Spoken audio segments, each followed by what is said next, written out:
In this episode, Dr. Rob and Corey Davis talk about anxiety and depression supplements, and are they really worthwhile? And that question haunted me. Like, what is off? I just kept saying that, like, every day. Like, I know something's off. And that obsession basically led me to, find alternative ways, right? And ultimately, a health food store. And I got to try every supplement in the store and see what So happens. that's what I was going to ask you about. So what supplements have you tried? And what was sort of your feeling? Oh my God. I mean, I've tried most everything under the sun. And so I can wrap it up like this. Like, if somebody's going to take an amino acid based therapy for depression or for anxiety relief, you're going to get temporary benefits. It's going to be a really nice, like, look at that, like your antidepressant drug almost. Yeah. These are synthetic amino acids. They're not natural. Most of them, unless they come from human hair or bristles or what is it? Hog's bristles. What's another natural source for amino acids? Another one is, anyway, they come from, duck's feathers.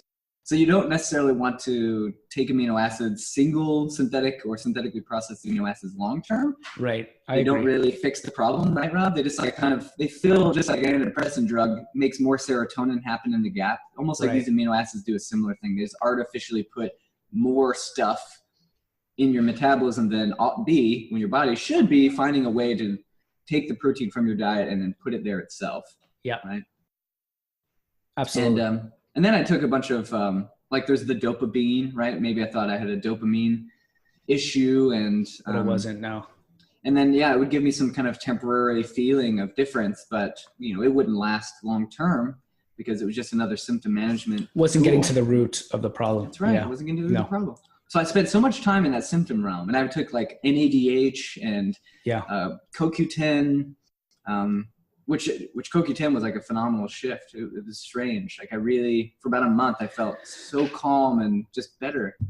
Well, from that one, from the ATP standpoint, makes a lot of sense. Mm-hmm. To actually get that energy metabolism, CoQ10 being like one of the final steps, where you use the those hydrogen molecules, like to pump out ATP. CoQ10 could be a really good one for that. Yeah. Same with NADH. That's an interesting one. Yeah, it's just a metabolite from the ATP conversion that your body needs as fuel. Absolutely, yeah. It really worked for a while. SAMe, I was a huge fan of that for a while. It felt really well, really nice to be on SAMe. And this is methionine, basically, that's been stabilized into a form that's kind of converted metabolically for all those who haven't taken it or have thought of using SAMe. It's a powerful antidepressant, anti-anxiety function. It also helps your joints because it's got a lot of methyl donors in it, right? And but if you're bipolar, it actually can make you go through manic episodes. You have to really be careful using that. And also the way they stabilize it is incredibly chemically problematic. I mean, it's pretty much the closest thing in natural health to a pharmaceutical drug that I've interacted with. Yeah. They're It nasty. is. Yeah, absolutely. Through the St. John's wort. St. John's wort. Did that for a while. Like, felt a little bit of a lift, but it wasn't really hitting the symptom management. Yeah, like, it's amazing how much I've discovered that actually magnesium, magnesium, zinc, D3, sometimes taking multivitamin when I'm just not eating super red. Those things were more corrective when used long term than any of these temporary beneficial elements like herbal controls or amino acid controls ever were, in that long run. I think that's a really good point, because that's where those supplements, mind you, they're not, some of them really aren't like sort of textbook recommendations, but let's say for Lyme disease, fibromyalgia, chronic disease, like that kind of like envelope there, where obviously depression can really unfold, pain. Did you have, fatigue? Is fibromyalgia-ish kind of a scene part of what you experienced, or no?